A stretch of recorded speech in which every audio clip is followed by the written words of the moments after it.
Non-duality must imply that God is evil. If everything in the universe is one and the same thing, you can call it one consciousness or one reality or one existence, then whatever God could be, if he does exist, then he must be evil, which is the primary problem that I also had when I was a kid. It's that I couldn't fathom how God would allow for a world where all of the suffering and the torture and all of this dark stuff is allowed for. And the church and my parents always used to tell me it's because of freedom, that if God weren't allowing everybody to be free, then of course there wouldn't be no suffering. So, for the name of freedom, this should be the case. And when I was very young, I already said, what is the value of freedom then? Then just remove all suffering. That seems more important than freedom. Why would I give another human the freedom to kill another? I would just put him into a prison. What is this garbage? It didn't make any sense to me. And I mean, I was very young and I tried to kind of square it, but I couldn't. So I fell out of the belief of God. So now when I say the word God, I mean something more like the awareness of existence or the beingness of existence.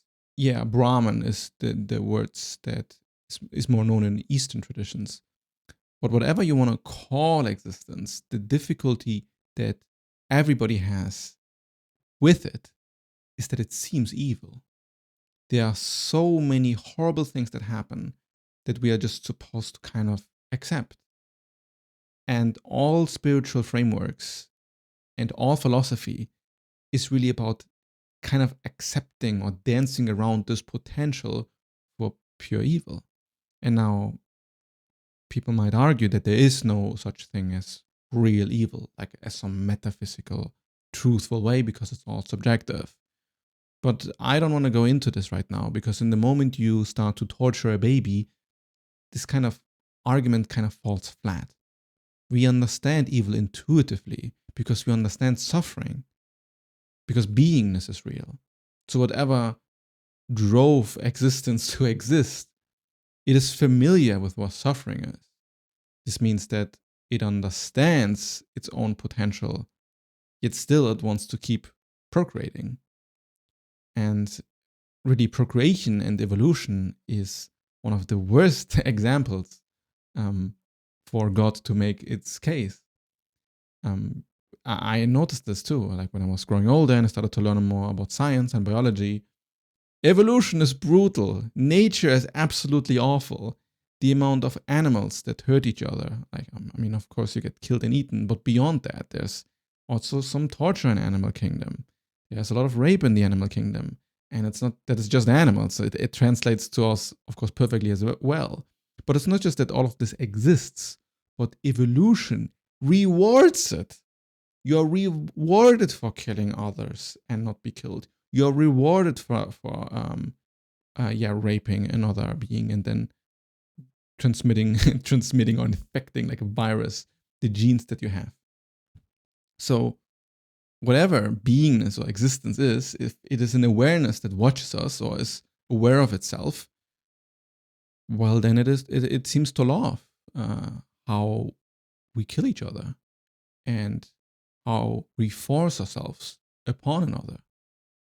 And the spiritual narrative is saying that it's all love, unconditional love. And it makes logical sense. If it's unconditional love, then there's no condition for existence, therefore everything is allowed to happen. But it also implies that evil is being loved. That on some meta level, when consciousness is watching somebody get abused, it enjoys it. And the truth is, as a human, we can probably relate to this because we actually do love violence. We love to see getting people hurt, and not just out of an evil, villainous twist, but no, we love to see it in fiction. Like as like the first level, we love to see it in fiction, for example, and this is true for everybody.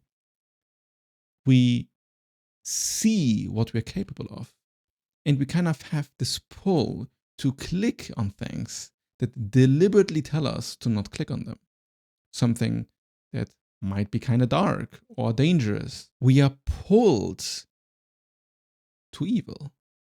And if you're aware of this natural pull towards evil, you can see also how consciousness in its nature is pulled towards it.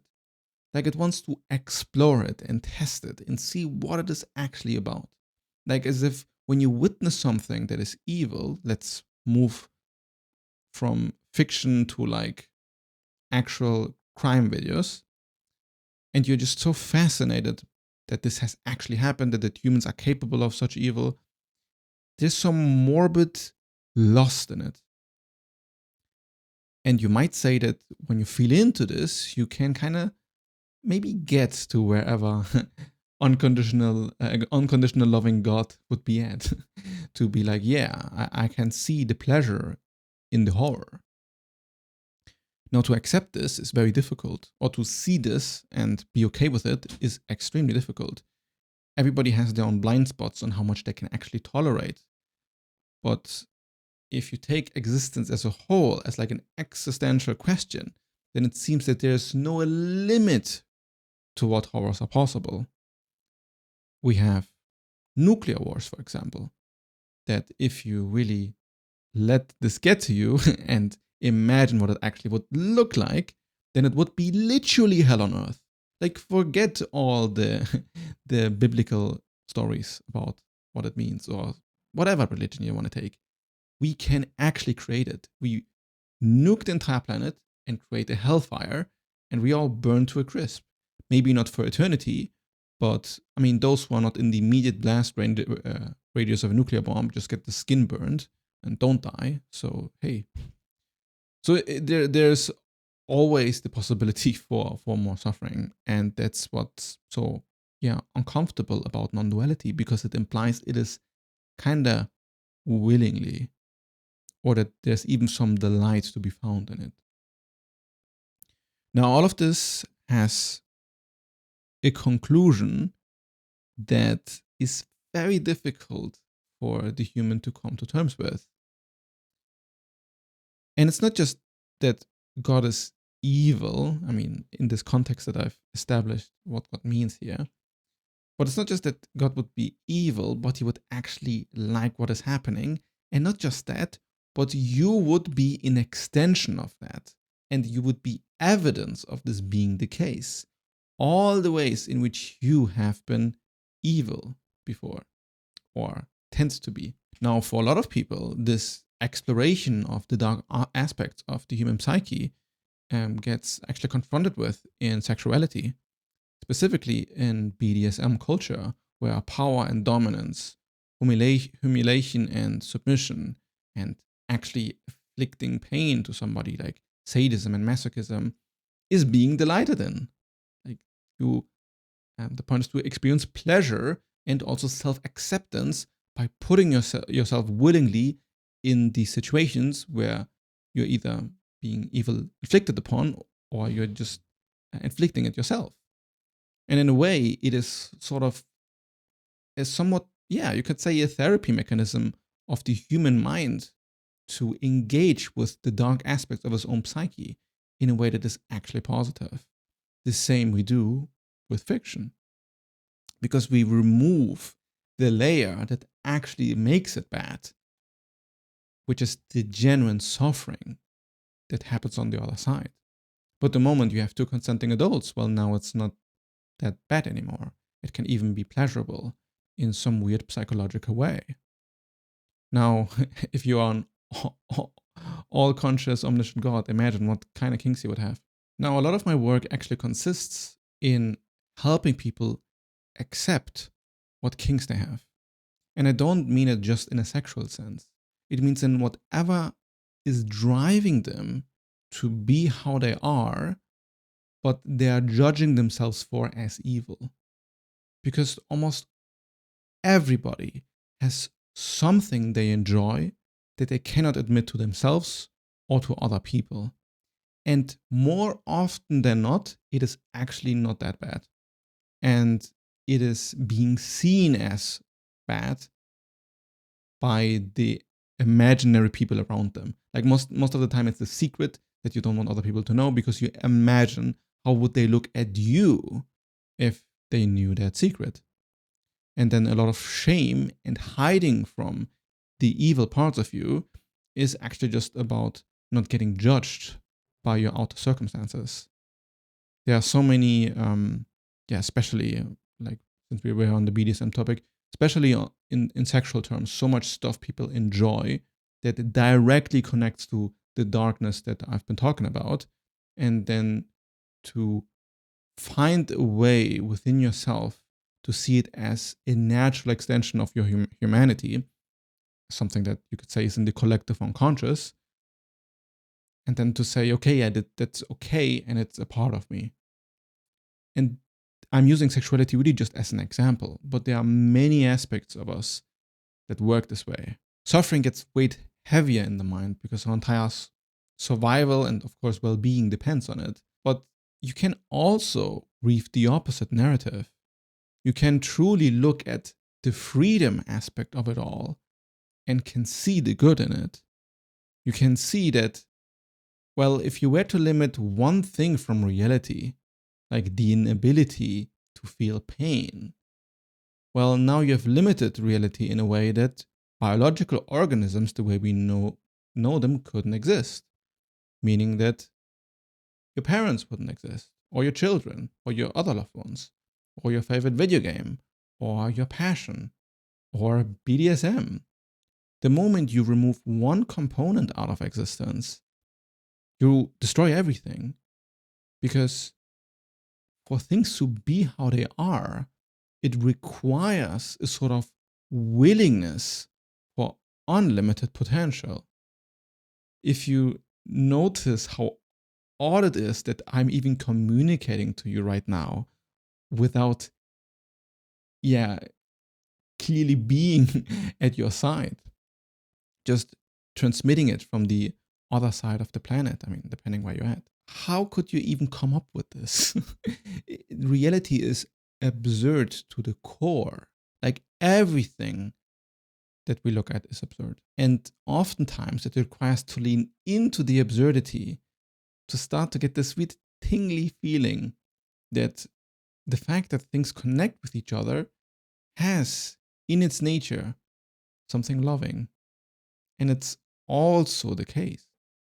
The difficult thing about accepting all what I'm saying here is that it requires you to imagine a sort of being that watches everything, and it either delights in the suffering that it causes, and with the being I just really mean reality or consciousness or existence itself as some aware beingness.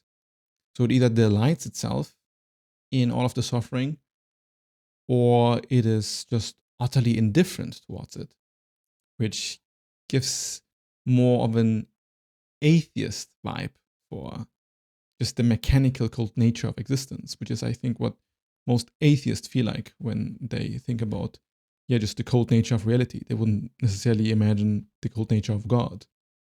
So then it all becomes quite mechanistic and, as if the universe is just a cold-hearted machine and nothing is really, really running it. And then humans pop out of that machine with their own awareness and their own morality, and then they find themselves trapped in existence. And from this perspective, you likely fall also into a sort of nihilistic trap where it seems like nothing really cares about what happens to the universe or its existence. But yet again, you find yourself with this weird moral intuition, a sense that when something bad happens, like somebody tries to murder your parents, that all of this relativizing or non-duality or whatever framework you want to put on it stops making sense or meaning anything. Because I feel that it is bad if my boundaries are being violated. And my boundaries might also just be the safety of my own family. And you can say that this is just ego or selfishness, but this is quite reductive to what is actually going on. Because no matter how we want to spin it, the suffering that we cause on each other is actually real. The consciousness does sense that existence matters. It's just what it is like to be a thing. So from this perspective, you can also argue that all of existence, meaning all of consciousness and all of beingness, really just cares about its own sovereignty, that it is allowed to be what it is without its own preferences being infringed upon. But from this perspective, reality seems pretty neutral because everything is allowed to be exactly what it is. There's nothing that is trying to change it or transform it or move it towards something else. I mean, everything is in constant flux and transformation, but it's not like reality actively tries to be something that it isn't because there's nobody there. So, in a way, evil is kind of a comfortable story because the moment we imagine something as evil, we can point our fingers towards it and say, this guy is evil, this person is evil, this deity is evil. But what if the real fear is that there's just actually nothing there? Just a black canvas that somehow is aware of itself, but there's nothing that is in control of what is happening to itself at all. And all what it really is a tautology being itself, something that simply is. Now, from here, there's really no God, but there's also not the opposite of it. Like there's nobody to contrast whatever is happening to you because you in the moment are it. Now, this kind of implies that reality can't be evil because there's nobody there to be evil. So it's not that the universe is good or evil in some ultimate sense. It's kind of also still a comfortable narrative because non-duality implies that, yeah, you might say God is evil, but then you can also say God is good. And you can also say God is a carrot. It stops meaning anything if you collapse all dualities. Now, this is why non-duality for most people seems obviously false, because clearly things are dual. There's always a separation between objects or concepts too. Just in the mere fact of speaking to you, I'm creating dualities. So dualities must exist. But non-duality doesn't say that everything is literally one and the same. Like, I'm not you, but that there's no ultimate separation. When I die, or when you die, or when this moment passes, it flows into whatever comes next. And there's not actually a separation that stays constant. So all concepts and ideas and all senses of morality, they must funnel in to one and the same thing that is like the ultimate ground of existence. And this is what existence itself would be: Brahman, or beingness, or the universe, or God. Unconditional love would imply that God kind of does love all of the horrible stuff that happens. In some ultimate sense, it also must be accepted as part of its unlimited nature. And it does so through you as a human. You are evidence that everything is accepted. And all that is perceived to be evil about yourself is truly your own narrative running against your mind. If you feel like you're an evil person and must make amends, then what it really means is that you have a conflicting aspect in your psyche that is fighting itself. And it's this fighting within yourself that makes you live in a duality. But your conscious mind must be whole. It cannot be separated. All ideas of duality, of separation, must be an abstraction, because it is not actually how you experience your life like. Yes, you can draw separation between objects and people, but you are always your own consciousness, and it's always one consciousness. There's always a moment of awareness, but it is ultimately undifferentiated. So in a way, whenever God acts evil, it is through the human ego. It's through the mechanism of selfishness that basically says, I want to experience this and not that. Or I want to have power over this person and then, use my power to get what I want. This is where we get the idea of the seven sins, or also Satan as the ultimate separator, causing duality, influencing humanity with its own, egoism. But metaphorically speaking, is just your own vanity, your own need and the desire to not be the same as God, to separate yourself from whatever is other than you. And now you have the right to both control your own experience, say what you want and what you don't want, and to enforce a certain order on other people. And whenever they don't force your order, you just say they're evil. And this is how we humans manage to control the world.